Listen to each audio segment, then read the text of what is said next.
Salam sejahtera, saudara-saudara terkasih dalam Tuhan kita Yesus Kristus. Kita akan merenungkan satu bagian firman Tuhan dari Hakim-Hakim 6 ayat 11 sampai 27.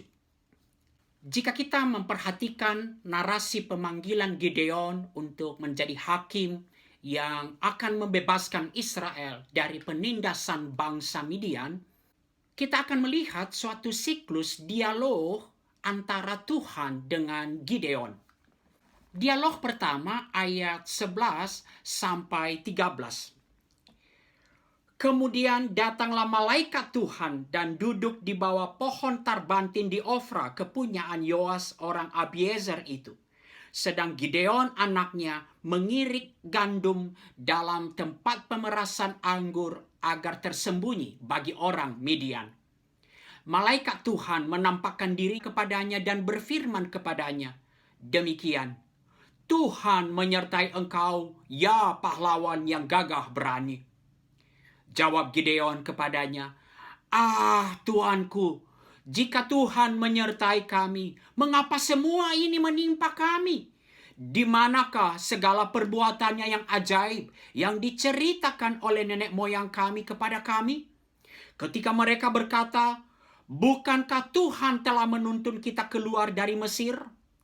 Tetapi sekarang Tuhan membuang kami dan menyerahkan kami ke dalam cengkraman orang Midian.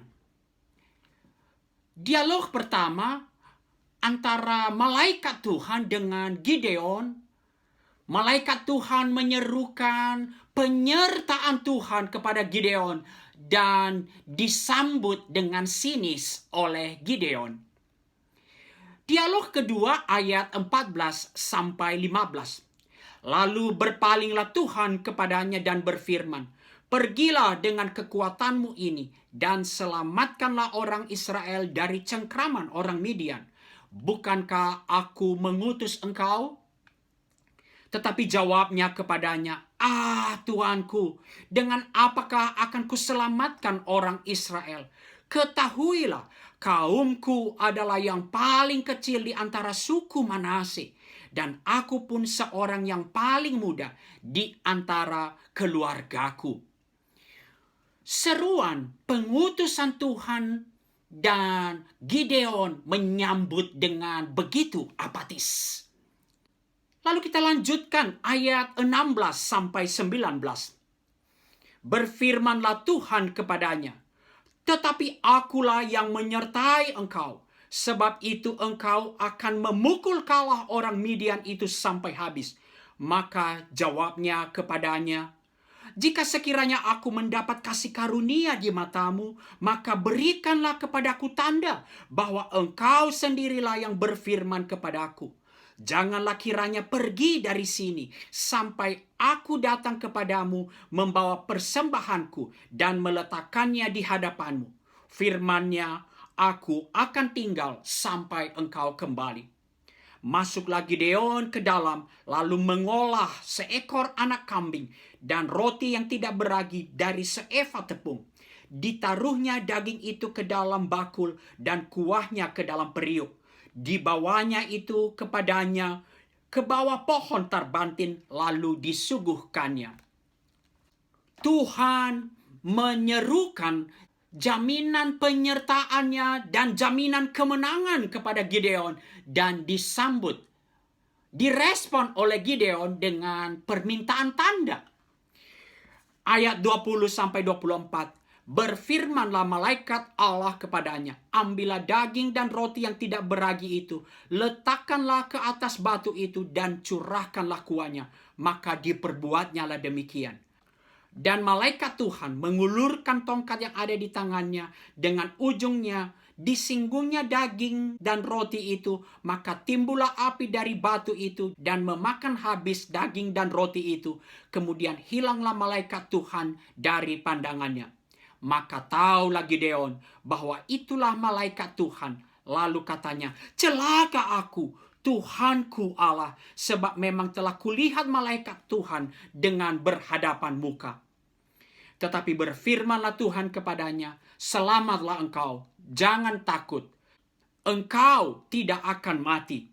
Lalu Gideon mendirikan mezbah di sana bagi Tuhan dan menamainya Tuhan itu keselamatan. Mezbah itu masih ada sampai sekarang di Ofra, kota orang Abiezer.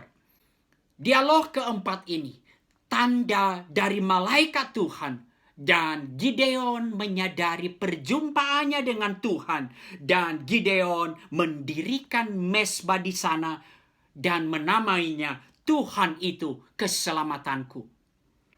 Ayat 25 sampai 27.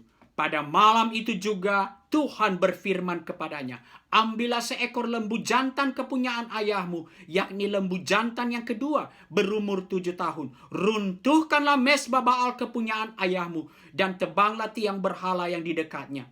Kemudian dirikanlah mezbah bagi Tuhan Allahmu di atas kubu pertahanan ini dengan disusun baik. Lalu ambillah lembu jantan yang kedua dan persembahkanlah korban bakaran dengan kayu tiang berhala yang akan kau tebang itu. Kemudian Gideon membawa 10 orang hambanya dan diperbuatnya seperti yang difirmankan Tuhan kepadanya. Tetapi karena ia takut kepada kaum keluarganya dan kepada orang-orang kota itu untuk melakukan hal itu pada waktu siang, maka dilakukannya pada waktu malam. Tuhan mengutus dan memberikan tugas pertama kepada Gideon. Dan Gideon walaupun takut, taat melakukannya. Saudara-saudara yang terkasih, siklus dialog tersebut menunjukkan kepada kita suatu elemen penting perjumpaan Gideon dengan Tuhan. Yang pertama, Tuhan mengambil inisiatif, memulai dialog, dan Gideon berespons. Kalau kita melihat kelima siklus itu, maka Tuhanlah yang selalu mengambil inisiatif, memulai dialog, dan Gideon berespon. Kemudian yang kedua, kita juga melihat bagaimana perkembangan respons dari Gideon. Dari sinis kepada Tuhan, apatis. Lalu ia mulai meminta tanda. Kemudian ia menyadari perjumpaan dengan Tuhan. Dan akhirnya meski masih takut, Gideon pergi menjalankan perintah Tuhan. Saudara-saudara yang terkasih, perjumpaan dengan Allah merupakan esensi dari ibadah Kristen. Narasi ini menunjukkan suatu aspek penting dari ibadah, yaitu bahwa Allah adalah pihak yang memulai ibadah. Inilah pola ibadah yang mengakar pada Allah. Ibadah adalah suatu undangan. Allah mengundang kita beribadah. Saudara-saudaraku yang terkasih, ibadah yang benar tidak pernah merupakan hasil usaha kita. Ibadah itu Allah mengundang kita untuk menjumpainya dan kita merespons Allah. Dan hal yang kedua yang kita bisa lihat dari perjumpaan Allah dengan Gideon adalah sebagaimana Gideon bertumbuh merespons sapaan undangan Allah, maka apa artinya ibadah yang semakin berkenan di hadapan Allah? Ibadah yang semakin berkenan di hadapan Allah adalah ketika kita belajar merespons dengan semakin bertumbuh atas undangan Allah untuk menjumpainya. Saudara-saudara terkasih, kitab Ibrani meneguhkan hal ini kepada kita. Di dalam Yesus Kristus, kita diundang untuk beribadah, untuk menjumpai Allah, untuk berelasi dengan Allah. Ibrani 10 ayat 19 sampai 22. Jadi saudara-saudara, oleh darah Yesus, kita sekarang penuh keberanian dapat masuk ke dalam tempat kudus. karena Ia telah membuka jalan yang baru dan yang hidup bagi kita melalui tabir, yaitu dirinya sendiri. Dan kita mempunyai seorang imam besar sebagai kepala rumah Allah. Hanya oleh Yesus Kristus dan karyanya, maka memungkinkan kita untuk menjumpai Allah, untuk menghadap Allah. Dan karena undangan dari Allah ini, maka ayat 22, karena itu marilah kita menghadap Allah dengan hati yang tulus ikhlas dan keyakinan iman yang teguh. Oleh karena hati kita telah dibersihkan dari hati nurani yang jahat dan tubuh kita telah dibasuh dengan air yang murni. Saudara-saudara yang terkasih, kita sadari atau tidak, seringkali kita memiliki asumsi bahwa kitalah yang memulai ibadah. Di dalam konteks gereja atau persekutuan, seringkali kita berpikir kitalah yang bertanggung jawab atas terjadinya perjumpaan umat dengan Allah yang hidup. Kitalah yang mengusahakan bagaimana ide-ide kreatif supaya umat Allah mengalami perjumpaan dengan Allah yang hidup. Akan tetapi asumsi itu selalu merupakan pikiran yang salah. Allah selalu bertindak terlebih dahulu. Allah mendekati kita, memanggil kita, dan mengundang kita ke dalam pertemuan kudus antara dirinya dan umatnya.